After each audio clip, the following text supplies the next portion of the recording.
Today we're speaking with an author that proved that it's never too late to regain your passion. She started writing at the age of 12 by sketching characters from Sunday comics. But after a 20 years hiatus and a career in graphic design, she finally returned to the page to tell stories she was meant to write. She joined us to talk about the power of silence, writing books out of order, and why writing is a marathon and not a sprint. So we say, welcome to Writing Inspiration with Markee Books. Hello, Natasha. How are you feeling today? I am actually good. How about you? Oh, I'm great. Thank you so much for asking. So, Natasha, tell me, how long have you been a writer? So, I've been writing actually since I was 12. And how my writing journey actually started was, I don't know if you guys all remember, but back then they used to have the Sunday comics and physical, not online, but they used to be physical newspapers that got delivered. And they used to have the Sunday comics. And in the way back, they used to have towards the bottom this little cartoon thing where you can learn how to draw a character. And so that's how I actually learned how to draw characters, but I'm not an illustrator. My drawing is not that great. But it taught me how to draw basic characters. But the thing is that was not really my focus. What was happening was I would start writing what they would say, and I would start writing a little story around that character instead of focusing more on that character. So I didn't know at the time that that's how that writing was going to be what it was, which is my passion, but that's actually how it started. Okay, wow, that's an interesting origin story. So, but what made you, want to become published?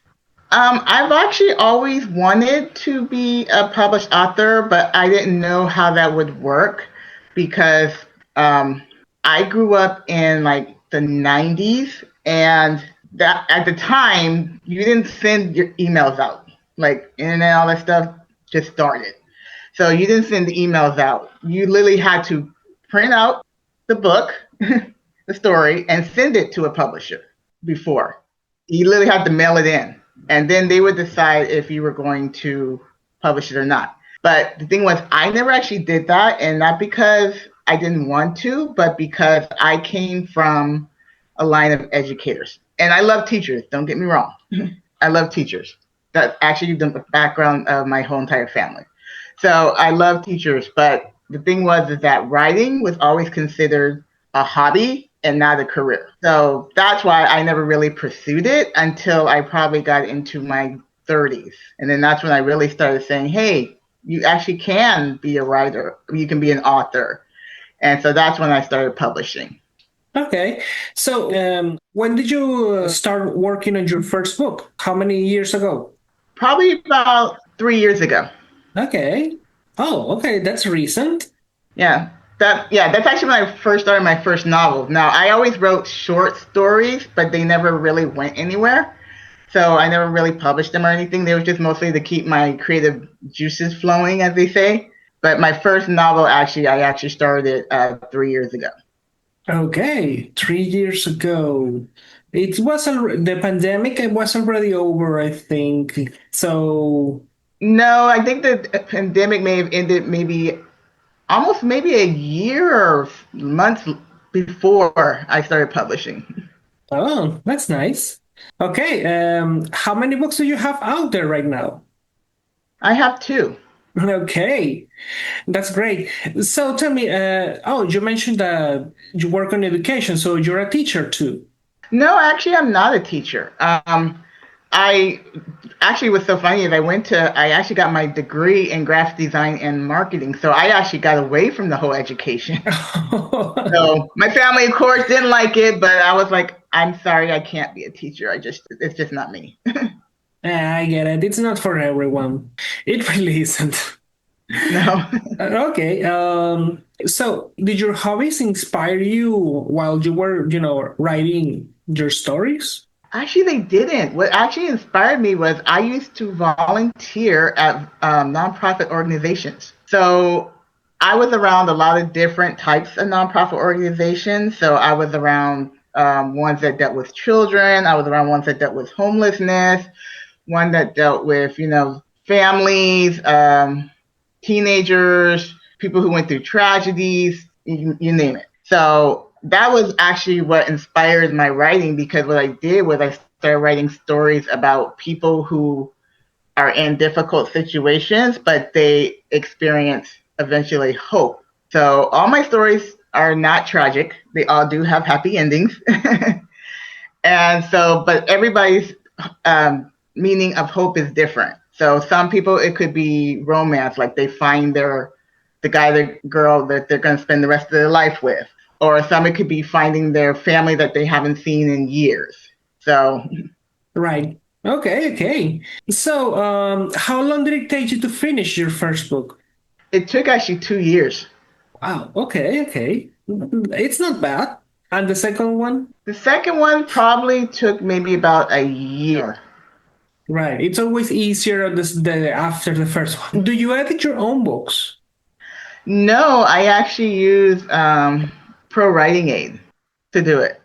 Oh, okay. So, what was the most difficult thing you have to struggle with when you started writing your first book? Actually, a lot of people say it's the middle, like trying to figure out the middle. But to me, actually, it was actually the ending that was probably the most hardest for me, because if I don't know how a story is going to end, then I don't even know how that story is going to even start. So I have to always figure out an ending to a book before I even start writing it. Right. Okay. So, do you have like a writing routine that you follow, or you just improvise? It just, my creativity just shows up when it shows up. I don't set, I know some people set like this routine.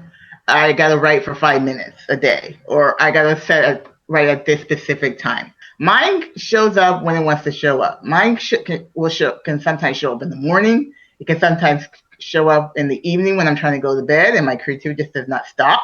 Or it can show up during midday and then it'll just go through the whole entire day. So it just depends. And once it shows up, I just let it flow. I don't try to stop it, because if I try to stop it, then I'm literally, I kid you not, having a headache the following day until until whatever I'm writing, whether it's a chapter or even a sentence, gets out.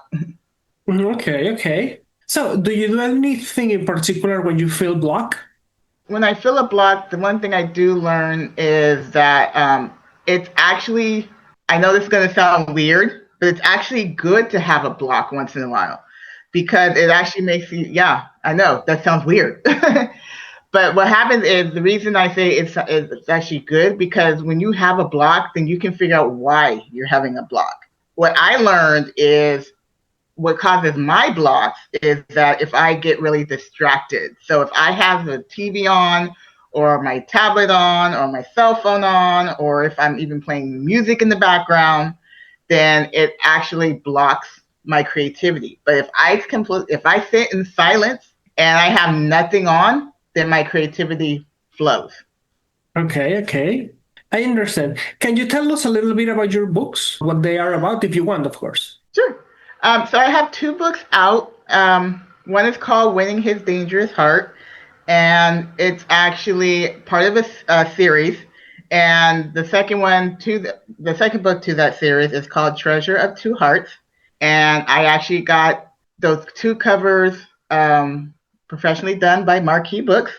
So shout out to Markee.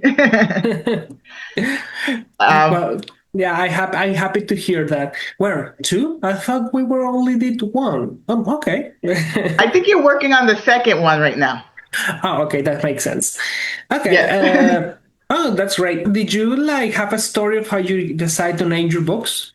Actually, you know what? It went through It went through different titles. Actually, the titles I just gave you were not actually the first titles. The first title originally were called.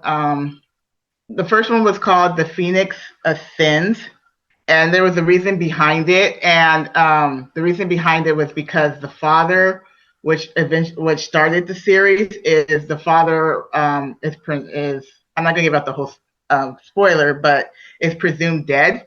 So when he comes to rescue his son, everyone automatically thinks he's dead. And so what happens is the mythological creature, the phoenix, what it does is that it dies and then it rises again. So that's where that title actually came from. But then later on, I was like, but I don't want to have this title because people are going to think it's like mythological, and it's not because they're both historical romance. So I'm like, no, I just needed to change the title. So I was trying to figure out coming up with something different. And then I realized as I was reading my first story again, when you guys gave me the chapter for it, or the cover for it, was I realized I'm like, wait a minute. I always have him as this dangerous marksman because he never misses. And so I'm like, I need to come up with a title that has the word dangerous in it because he's always known as a dangerous man because he's a marksman that can pretty much kill people on the spot. So I was like, I need to have a title with dangerous in it. So I was like, since it's a romance, we're going to have heart in there.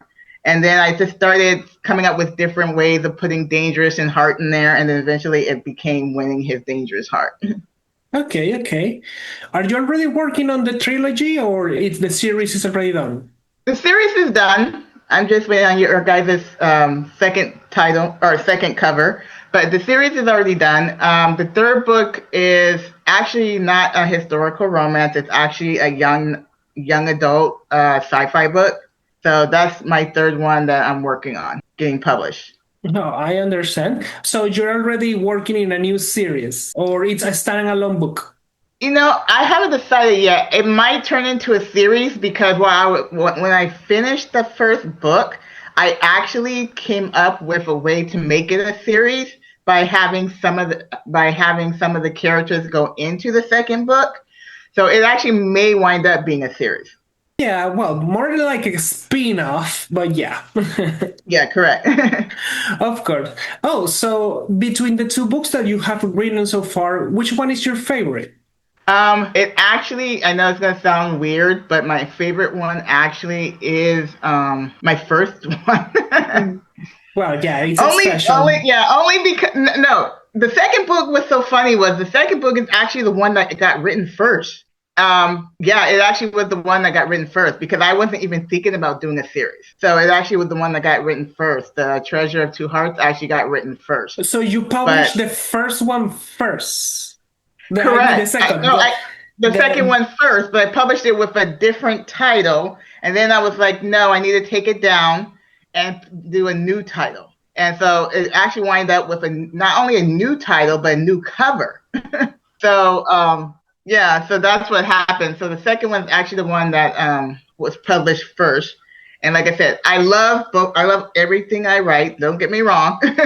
So saying that doesn't mean I don't like my second book, because I do, because it's actually the first one I actually wrote. But it's just because only reason I say my first one that I wrote from that, because I kind of wrote backwards, was because I wrote the second one first and then the first one second, is because I just wanted my only reason it became my favorite book was just because I loved the father character that I had actually written in the second book. So I wanted to actually make him have his own book. Okay. So can you tell me if you have any advice for new writers who are starting up right now? The one advice I just have for people is writing is, and I know a lot of people say this all the time, but it actually is true. Writing is not a sprint. It's actually a marathon. And if you cannot, if you just stop writing, you got to figure out if writing is actually your passion or if it's just something like a hobby, because there's a difference between passion and hobby. Passion means even if you stop writing for, let's say, 1 year, you'll still go eventually back because it is your passion. But if it's just a hobby, you pretty much just quit and be done with it. So writing is actually my passion because I literally, and a lot of people don't know this, is I actually stopped writing for 20 years. And it was only just recently is that when my writing actually came back, because I didn't actually know at the time it was my passion, because I was always told that writing is a hobby. But then something along the line in those 20 years kept telling me that I'm like, something is missing. And I don't know what it is, but I felt like something was missing. Like I wasn't myself, if that makes sense. And then I realized it was the writing, because what happened was I started writing more short stories eventually, and I just kept writing them. And I realized I'm like, this is not a hobby for me. This is actually my passion. Because I can literally just sit in pure silence and just write for no reason. Wow. Yeah, it's true. If you got it, you got it, actually. But oh yeah, so basically when you wrote your first book, you basically just got tired to keep waiting and just I have the time, I will do it. Just like that. Correct. And that's what I tell. That's what I also want people to realize is that just because you stop at one point does not mean that you're not a writer. Because like I said before, I stopped writing for 20 years because life happens, things got in the way, and then I didn't even think writing was my passion. I thought it was like a hobby. So I stopped writing for 20 years. So if you stop writing and you start feeling bad, don't, because it just may mean that you may just eventually come back to it later and realize that's what you love to do. That's what I did. It took 20 years for me to figure that out, but I figured that out. So, do you pre-plan or plot your books before you start working on them? All I do is I come up with a scenario is how I put it. Like, well, what happens if so and so was this type of character? What would they do? Where would they live? What would their goal be? Things like that. So I always come up with scenarios, and I come up with things that weird type of scenarios because I'm not someone who follows trends. So my books are always they're not like they're not to the trend like, oh, people are now interested in the billionaire, for example, like the billionaire romance stories or something like that. I'm like, I'm not thinking about a billionaire romance story. I could be thinking about a murder mystery or a horror novel or something. Honestly, millionaire stories and fantasy are the things that basically everyone is buying. Yeah, and I get that, but you also got. I get that, but I'm like, if you're trying to write to trend, then you're not pretty much really being yourself. That's just my opinion. That's very true. And but at the same time, if that's your thing and you don't want to write that because it's trendy and people will think you're just following the trend instead of being original, but that's what you like, that's another conundrum. Yeah, that is. And everybody is different. You're not going to be writing for everybody. Some people love people who write, original stories. Not like I said, not everything is original because it has been done maybe way back then. It's just written a different way. Oh, But I already accepted that basically everything has been done at this point. correct. So even if people say, "Oh, well, if this is my idea," and I'm like, I get it. But the thing is, you have to understand, it's not necessarily it's your idea because you wrote it and you wrote it your way. But trust me, that story has probably already been done 500 years ago. Yeah, it depends on who published it first.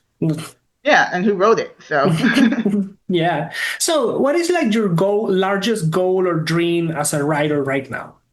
I know this is going to sound, this is going to be huge. And I know a lot of people don't think about it, but I eventually want my stories to eventually be turned into movies. That's perfectly fine. It's a very common goal. So yeah, but that's what I said. A lot of people don't set big goals for themselves. That's my big goal. That it's okay. Believe me, many people have said the same thing. And with the Netflix boom, everyone wants their piece of cake from that too. Correct. And everyone sends project to them. If I mean, I will agree if they weren't so fickle with their projects. But yeah, but I guess that's the issue when you accept everyone. Correct. Yeah. Okay. So tell me, do you have like a experience with your readers that you remember fondly? I don't because I never have seen my readers actually. So I don't know exactly who's buying my books. I know I've seen them on Amazon being bought and I've seen them on Amazon like being downloaded, but I don't know exactly who's actually buying them. I'm hoping they're enjoying them because they're downloading them and they're buying them, but I just don't know who they are. Of course. Do you have a support network with maybe other writers or other people that help you with your books? I actually have done I have done training, so I have been part of communities of like book coaches and stuff who have helped me with like figuring out plots and figuring out how to make your characters more better and things like that. So I tell I my advice also for writers is take trainings too, because you're not perfect when you first start writing. You're just not. Even though you can think you're the best writer in the world, you're not perfect when you first start writing. You can always use someone to help you see something else that you're not seeing. Yeah, that's true. So, how do you handle the marketing by yourself? I mean, you're self-published, right? Correct. It's hard. Self-publishing is not easy because you are doing everything yourself. Like I said, I actually made a little video trailer and put it on my Instagram of the first book. I will do it once I get the second one, the second cover. I will create one for that one too. We can do But that. We can do that too in our yeah, company. so I have done that, and so I'm just waiting on the second cover. But yeah, I've done the book trailer. I tell people like it's on my. I have a website actually too. So and then like I said, I do it on social media too. I have Facebook, I have Instagram, I have my own website. Oh, do you maybe post those entries of your book, like those little quotes, all pretty on Instagram to call people to your book? That's actually a good thing to do. I never actually thought about that. Well, you could try. It's not that difficult. And basically, on the text, you copy the link of the book, and the image, you put the quote from your character or whatever that you think it's cool and will call attention. And if you know some graphic design, you can decorate the borders all pretty and stuff like that. Yeah, that's actually a very good idea. Thank you for that. No problem. Oh, but you have to hashtag Bookstagram so they might help you to share it and stuff. Yeah.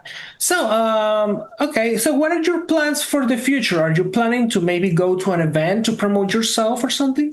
Um, I don't know what's going to happen in the future. I'm hoping, like I said, that I am going to still keep on writing. That is my passion. So writing is still going to be. I'm still writing. I'm working on hopefully being able to get out of my 9 to 5 job and make writing my career. That would be another big goal, but that's what I'm also working on.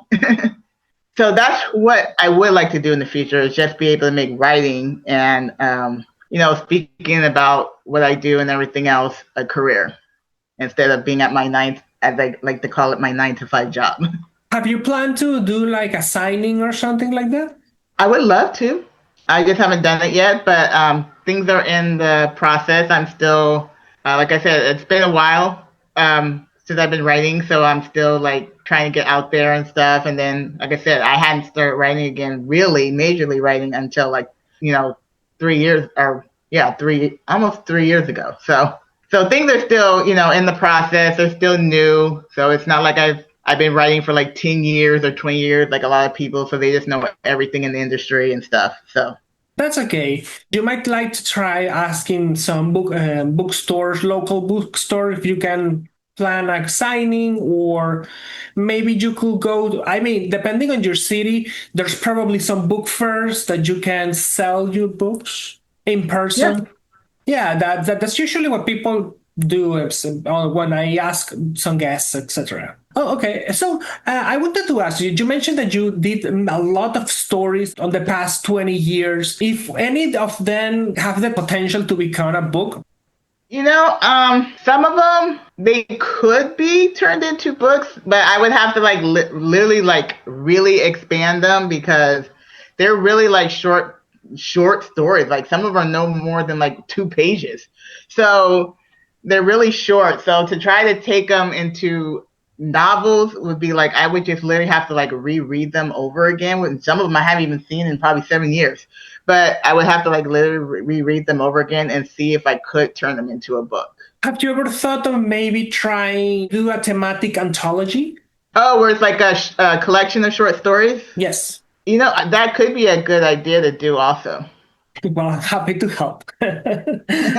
I have met some guests that have followed that too.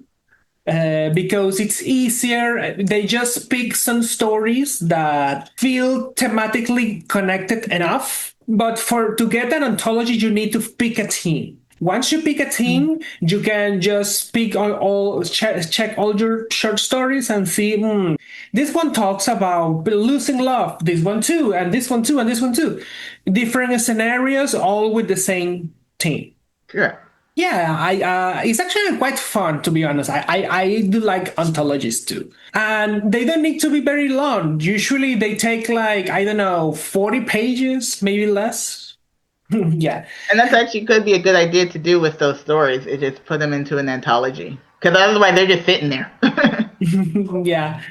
Oh, so tell me, in which platforms can we get your book?